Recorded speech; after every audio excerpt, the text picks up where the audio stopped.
A blessed day to you, all my sports to the bone people. Welcome back to another video. Thank you all for tuning in. Yes, man. I appreciate the love, appreciate the support. All right, couple of cricketing stories to touch on in this one. So earlier today, we see where CWI they sent out some information, basically giving us some a breakdown of how things will work as it relates to teams getting from the group stage to the Super 8 to this to semi-final and into the final. Talking about the T20 World Cup. So we're gonna go through that.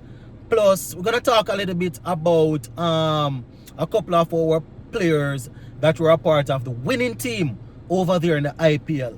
Give a listening ear, my people. Let me know what you think in the comment section. Also, if you have not yet subscribed, hit that subscribe button. Yeah, man. Become a part of the family. All right, before we go down into the T20 World Cup stuff, we just want to say a shout out to the three Caribbean men that were a part of the winning IPL team. We saw Sunil Narayan. He was very, very instrumental in KKR lifting the trophy, right? He batted extremely well at the top of the order. He bowled well.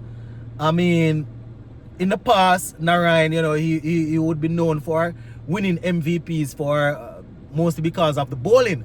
But this time around, he was very instrumental with the bat, and the bowling was also good.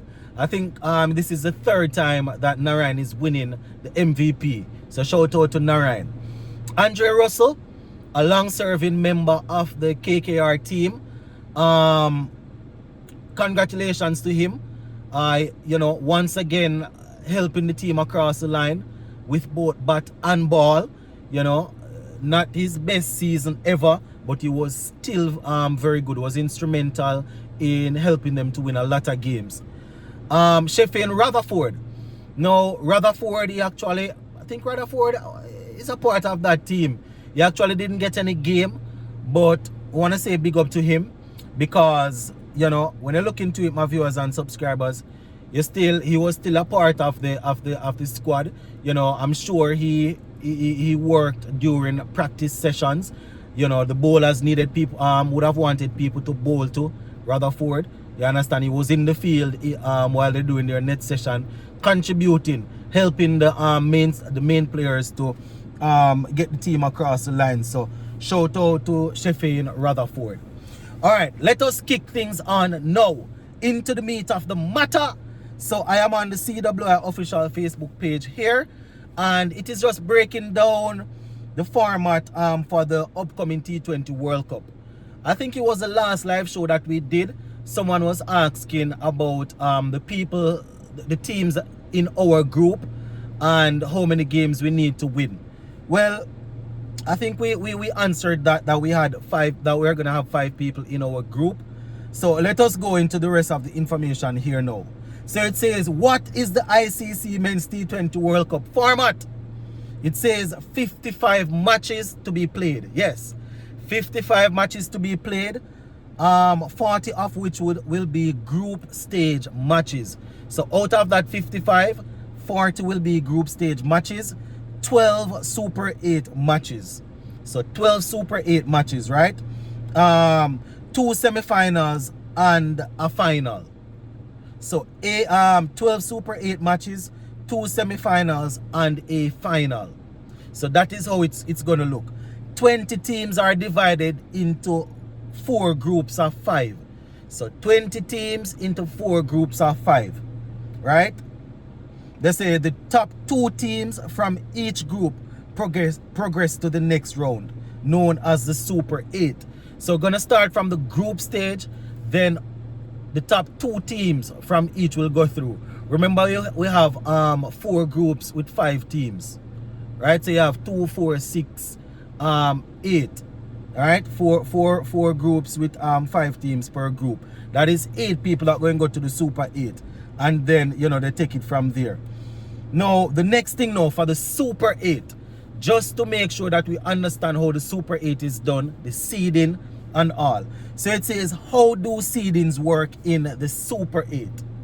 So it says from the 4 groups, A, B, C, and D, the top 2 teams based on rankings are seeded for the Super 8 stage, which will comprise of 2 pools of 4.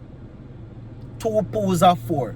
And they say that from the 4 groups, A, B, C, and D, the top 2 teams based on rankings are seeded for the Super 8. And the rankings they are talking about would be the ICC T20 rankings. Alright, so let's go into it. It says Group A, India is seeded as A1 and Pakistan as A2. Group B, England is seeded as Group B, England is seeded as B1 and Australia as B2. Group C, New Zealand is seeded as Group C, New Zealand is seeded as C1 and West Indies C2. Group D, South Africa is seeded as D1 and Sri Lanka as D2. They said this means if any of the above teams progress, they will assume their seeded position in the Super 8, regardless if they finish first or second in the group stage. Example, West Indies will be in C2 in the Super 8 fixture, even if they win the Group C. So even if we win Group C and top Group C, we're still going to be seeded as 2, right? Not 1. Once the other team go through. They said non-seeded teams will assume the position of the seeded team that failed to qualify. So if a team that is not seeded failed to qualify, if a team that is seeded fails to qualify, one that is not seeded will get that spot or get that seed, right? Now they say for the top road to the final, the top 2 teams in each Super 8 group will reach the semi-finals, right? The top 2 teams in each group, in each of the Super 8 will reach the semi-final, playing off for a chance to compete in the T20 cricket's biggest global prize, which is, we're talking about the final here on the 29th. So that's how it's going to work, my viewers and subscribers. The top 2 teams in each Super 8 group will reach the semi-finals, playing off for the chance to get to the final. So that is the bit of information there that CWI have up. So hopefully that was a bit clearer than you know we were than what we had. Yeah, that is how they are looking to do it. You know, I think our first game is on the 2nd of June. Hopefully we can do a live show and talk some more about this before the 2nd of June. Gonna leave this one right here for now. Big up on yourself and stay safe.